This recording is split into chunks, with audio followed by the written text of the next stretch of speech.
pushing people to do what they came down here for. They came out with the gas. I don't know if you were here when. Yeah, I don't know what you're asking. I'm staying high, baby. I'm at the light right by them. Come straight through. Just straight up. They This is Channel 6. It's actually because Right here, I'm recording you. The police started coming down the street behind the crowd of demonstrators. There was no problems. There was no. All of a sudden, it became where the police and they came out with the gas guns. They put on their gas masks. I'm a Vietnam vet, so I know what was going on. And the same thing 2 weeks ago when the people were here, when they were down here demonstrating for, to go back to work. They didn't do that. The cops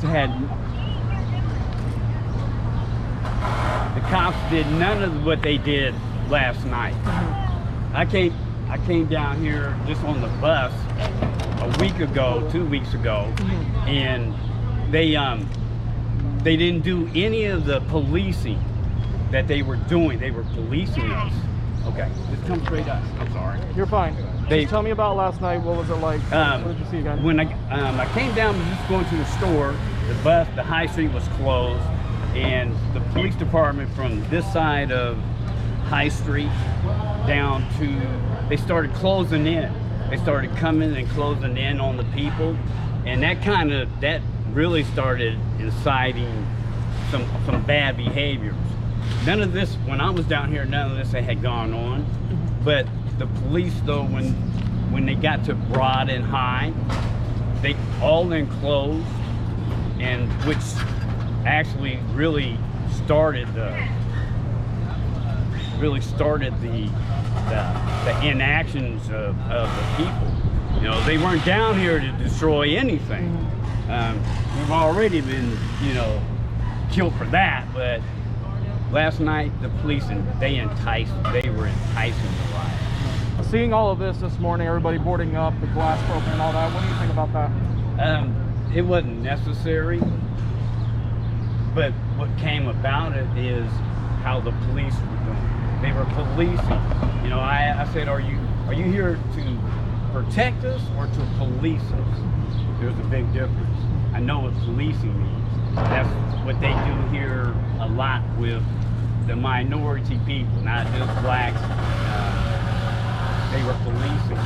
And in their policing method, they started using force, which was uncalled for. They stopped, they compelled the crowd from the back here, all the police were lined across the street, and then they started converging in, and at Broad and High, there was nowhere. The police were on at Broad and High, and the police were here backing everybody. It actually put everybody into a group, and that's how I believe that's when everything that's when it started going south. Was that I was down here 2 weeks ago when they were walking with AR-15s, M16s, shoulder sidearms. They did none of that. None of that was captured in the last couple of weeks when they were down here. Before that, then last night it changed. It became just what we came down here for. We didn't come down here to, we were going to hurt anybody. I don't believe that. I don't believe that was in anybody's intentions. But as the police kept enforcing, they kept enforcing, they kept policing, and that's when things got bad. What's your name, sir? Ronnie Hicks. Spell that for me. H-I-C-K-S. And your first name? Ronnie. R-O-N-N-I-E? All right, Ronnie. Where do you live? Do you live here in town? Yes. All right. I do. Ronnie, thank you so much. Thank you. Yeah, because it wasn't the same type of thing last night. They were actually inciting a riot. Oh yeah. Tempting.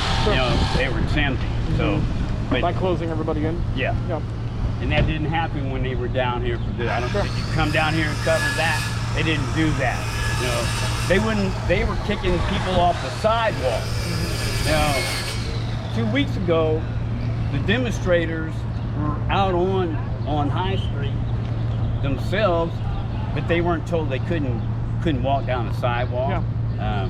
They blocked it off. They taped it off where